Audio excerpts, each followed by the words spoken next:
इतकी वर्ष साताऱ्याने तुम्हाला लोकप्रिय आमदार म्हणून पाहिलं होतं. यावेळी तुम्ही मंत्री म्हणून सातारकरांच्या समोर जात आहात.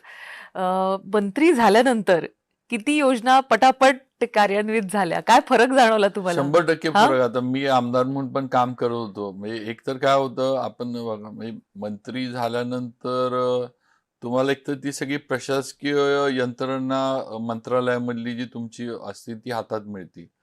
आणि त्यामुळं मंत्रालयातले जे फाईल मूव्ह करणं म्हणतात, खरंय, खरंय. त्या ह्याच्यासाठी ही यंत्रणा फार उपयोगी पडते.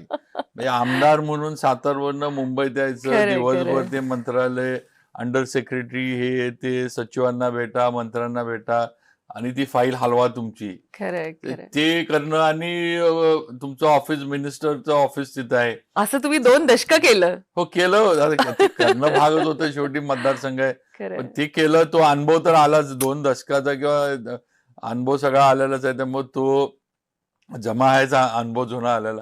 पण नक्कीच मंत्री किंवा तुमचं ऑफिस तिथं मिनिस्टरचं जे आहे, तर 100% योजना मंजूर करून घेण्यामध्ये मेजर फायदा होतो असं म्हणेन मी. मेजर म्हणजे अ, आपण जर म्हटलं तर दुप्पट वेगानं कामं मंजूर होतात.